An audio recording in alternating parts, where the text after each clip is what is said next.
Sir, Siddheshwar Ratneshwar यात्रेला आता सध्या तयारी होती, तुमची शासकीय बैठक झाली, त्यामध्ये काय विषय होते आणि काय काय सांगाल? श्री सिद्धेश्वर रत्नेश्वर देवालयाच्या 72व्या यात्रेनिमित्त माननीय जिल्हाधिकारी लातूर यांनी कालच्या 11 तारखेला जिल्हाधिकारी कार्यालय येथे एक बैठकीचं आयोजन केलं होतं. पूर्वतयारी आढावा आणि त्यांना करण्यात येणाऱ्या सूचना, या सूचनेवर म्हणजे जिल्हाधिकाऱ्यांनी मीटिंग बोलावली त्यावेळेस सर्व विभागाचे अधिकारी, महसूल विभाग असो, PWD असो, आरोग्य विभाग असो, जिल्हा परिषद विभाग असो, महानगरपालिका, अशा सर्व विभागाचे अधिकारी तिथे उपस्थित होते.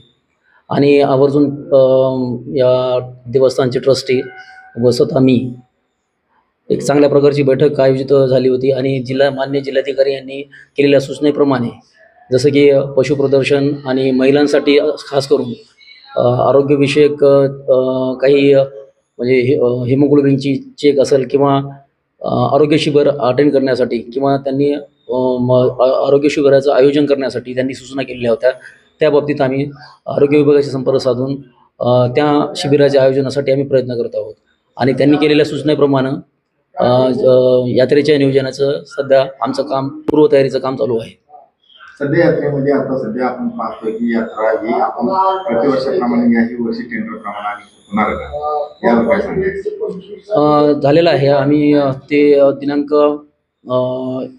मागच्या तारखेलाच आम्ही याचं टेंडरवरच आम्ही हे केलेले आहे, यात्रेचं नियोजन केलेलं आहे.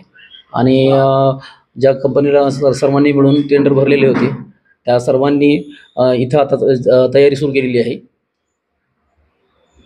याचा गरीब जनतेसाठी काय फायदा राहणार आहे? टेंडर जर जास्त पैशाने सुटलं तर आपण तिकीट एवढं 50 रुपये 30 रुपये लावतो, त्यावर काय फायदा नाही. आम्ही पहिलेच म्हणजे देणगी प्रस्ताव भरतानाच आम्ही त्यांना सूचना केलेल्या आहेत की यावर्षी एंट्री फीस किमान 20 रुपयेच असावी. बाकी म्हणजे जर समजा गरीब लोक इथपर्यंत येतात, पोहोचतात, पण त्यांना यात्रेकरूसाठी काही फायदा म्हणजे इथं केला जात नाही असं यात्रेकरू नाही.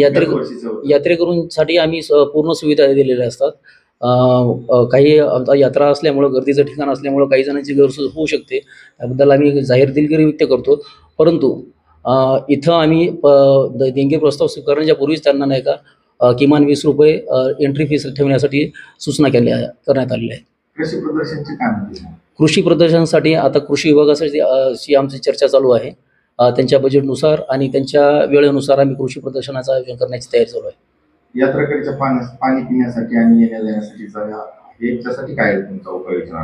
आम्ही यात्रेमध्ये 60 फुटी रोड म्हणजे चारीकडून म्हणजे सिद्धेश्वर यात्रेला चारीकडूनही लोक येतात, म्हणजे गावभागातून येतात, शहरी भागातून येतात, गावाच्या बाहेरचे आणि खेड्यापाड्यातले लोक येतात.